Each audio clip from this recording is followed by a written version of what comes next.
हाँ जी दोस्तों, क्या हाल है।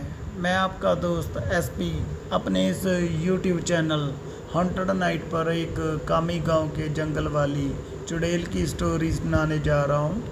तो लगा लो फिर अपने अपने हेडफोन और बनाते हैं एक डर का माहौल।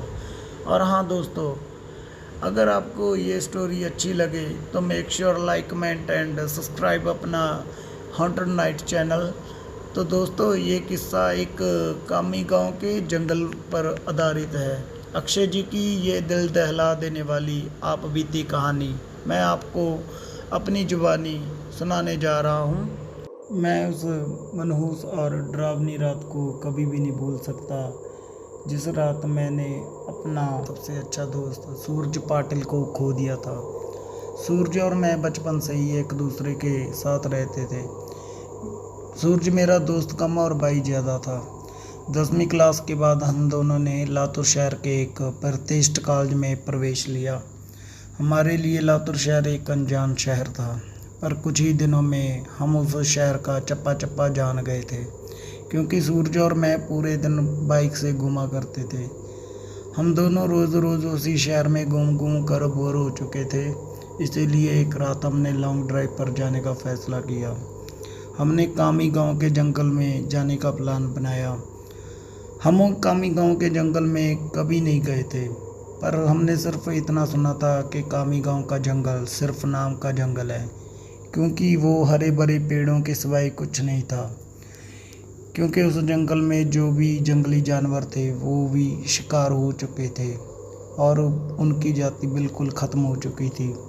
इसीलिए रात में लॉन्ग ड्राइव पर जाने के लिए वो जंगल बिल्कुल सुरक्षित था। और उसी रात पूर्णमासी की भी रात थी। मौसम भी अच्छा था, इसलिए मैं सूरज के साथ कामी गांव के जंगल में जाने के लिए राज़ी हो गया। रात के 11 बजे हम कामी गांव के जंगल में दाखिल हो गए। हमने जैसा सुना था वैसे ही जंगल का रास्ता मक्खन की तरह मुलायम था। हमारी बाइक हवा से बातें करने लगी थी। वाकई बहुत मज़ा आ रहा था, पर मुझे इस बात से हैरानी हो रही थी कि हम जंगल के इतने अंदर दाखिल हो चुके हैं, फिर भी हमें रास्ते में कोई भी गाड़ी दिखाई नहीं दी। उस जंगल का रास्ता बिल्कुल सुनसान पड़ा हुआ था। तभी रास्ते में हमें एक पुल दिखाई दिया। सूरज ने उस पुल के बीचों बीच बाइक रोक दी। वो अंग्रेज़ों के द्वारा बनाया गया 100 से 200 साल पुराना पुल था। पुल के बगल में एक बड़ा सा बोर्ड लगा हुआ था और उस पर लिखा हुआ था एसटी जॉर्ज ब्रिज। हम दोनों पुल पर खड़े हो गए।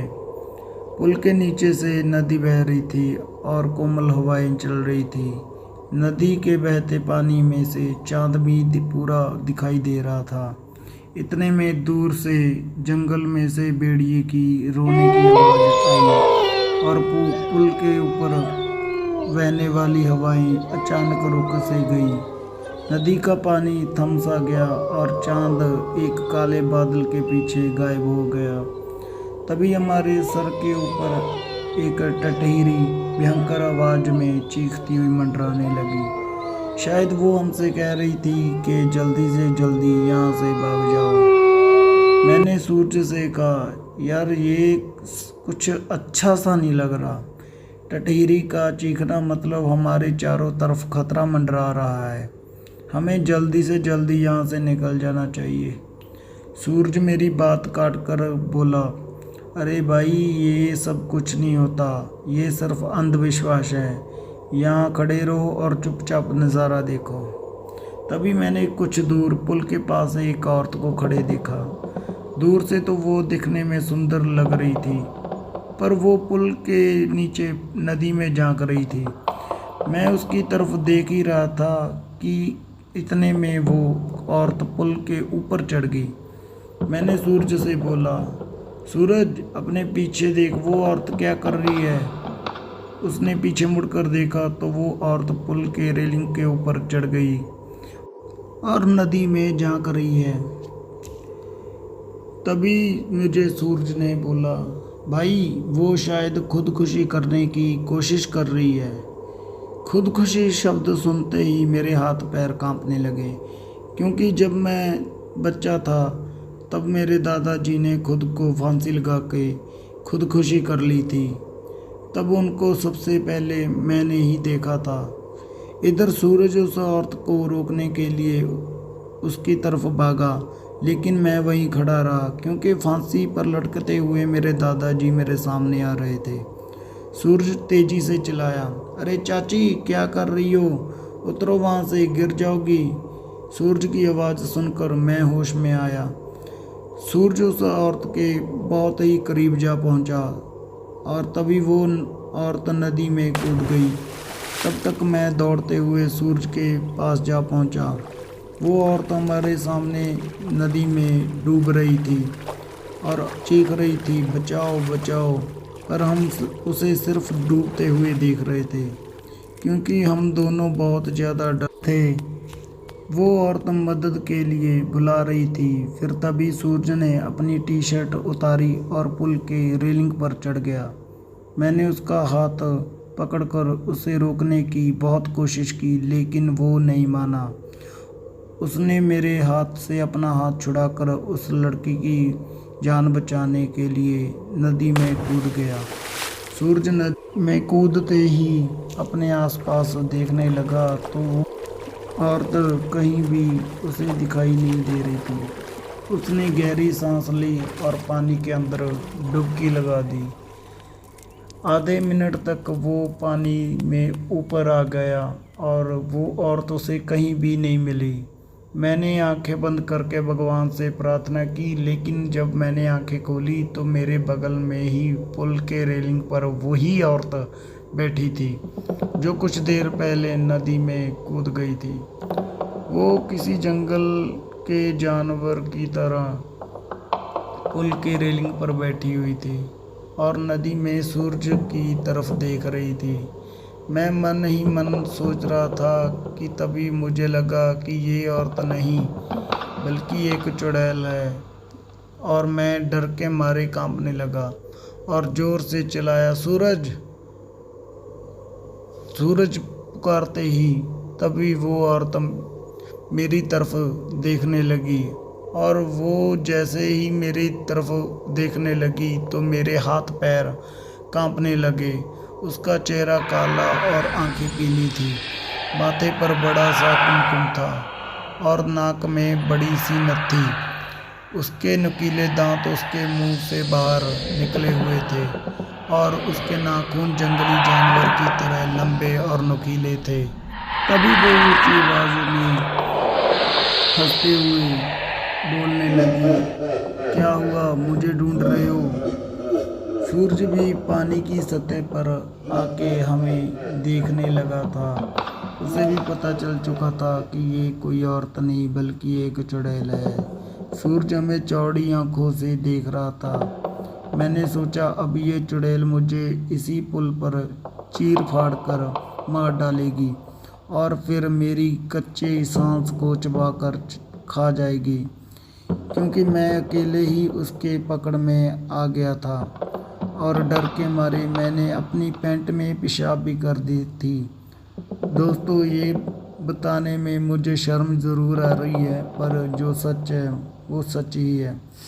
चुड़ैल बोली, डरो मत, मैं तुम्हें नहीं उसे अपने साथ नदी में ले जा रही हूँ। जब मैंने ये सुना तो मेरा दिल डर से दहल उठा। मैंने सूरज से चिल्लाते हुए कहा, सूरज जल्दी से पानी से बाहर निकलो, नहीं तो ये चुड़ैल तुम्हें पानी में ले जाएगी। सूरज पूरी तरह से डर गया था। उसके हाथ पैर सुन्न हो गए थे। उसे एहसास हो गया था कि वह नदी में बाहर नहीं निकल सकता क्योंकि नदी के बीचों बीच था। चुड़ैल मेरी तरफ देखकर मुस्कुराई और फिर नदी में छलांग लगा दी। सूरज आखिरी बार चिल्लाया और चुड़ैल उसे पानी में अपने साथ ले गई। कुछ देर तक पानी में से बुलबुले निकलते रहे, पर कुछ देर बाद वो भी बंद हो गए। मैं आंखें फाड़कर नदी में झांकता रहा और सूरज को पुकारता रहा। इतने में नदी के पानी में खून दिखाई दिया। मेरी आंखों में से आंसू आ गए और मैं समझ गया कि उस चुड़ैल ने सूरज को मार दिया। मैं वो सदमा बर्दाश्त नहीं कर सका। मेरी आंखों के सामने अचानक अंधेरा सा छा गया और मैं उसी जगह बेहोश हो गया। जब मुझे होश आया तब वो सुबह हो चुकी थी। मैं 4-5 लोगों से घिरा हुआ था। पुल पर काफ़ी सारे लोगों की भीड़ जमी हुई थी। लोग पुल के नीचे झांक रहे थे। मैं उठा और दौड़कर पुल के पास गया और देखा नदी के किनारे सूरज की लाश तैर रही थी। उस चुड़ैल ने बड़े ही बेदर्दी से सूरज के सीने से दिल निकाल लिया था। मेरा सबसे अच्छा दोस्त मुझे छोड़कर चला गया था। उस दिन मुझे कामी गांव के लोगों से पता चला कि उस नदी में 100 साल पहले किसी चुड़ैल का वास था। असल में हुआ ये था कि अंग्रेज़ों के जमाने में अंग्रेज अफसर ने सुंदरा नाम की एक औरत का रेप किया था। ये बात आसपास के हर गांव में फैल गई थी। इसी कारण सुंदरा से गांव की कोई भी औरत बात नहीं करती थी, क्योंकि सब लोग कहते थे कि उसकी पवित्रता नष्ट हो चुकी है। गांव के लोग उसे हर दिन ताने मारते थे। कुछ दिन बाद सुंदरा के पति ने भी उसे छोड़ दिया। तब सुंदरा अपने घर चली आई। कामी गांव ही उसका मायका और ससुराल था। वहाँ भी उसे बहुत सारी बेइज्जती झेलनी पड़ी। हर दिन लोगों के ताने सुनकर वो तंग आ गई थी। इसलिए एक दिन पूर्णमासी की रात सुंदरा ने उस ब्रिज से नदी में कूदकर खुदकुशी कर ली थी। मरने के बाद वो चुड़ैल बन गई थी और हर पूर्णमासी की रात सुंदरा उस ब्रिज पर आती थी और लोगों को इसी तरह कपट से अपना शिकार बनाती थी। कामी गांव के कुछ बुजुर्ग लोग ये भी कहते हैं कि 100 पुरुषों या 100 लड़कों का दिल खाने के बाद वो चुड़ैल फिर से एक सुंदर औरत बनने वाली है। इसीलिए सिर्फ पुरुषों और लड़कों का अपना शिकार बनाती है और उनका दिल कच्चा चबा जाती है।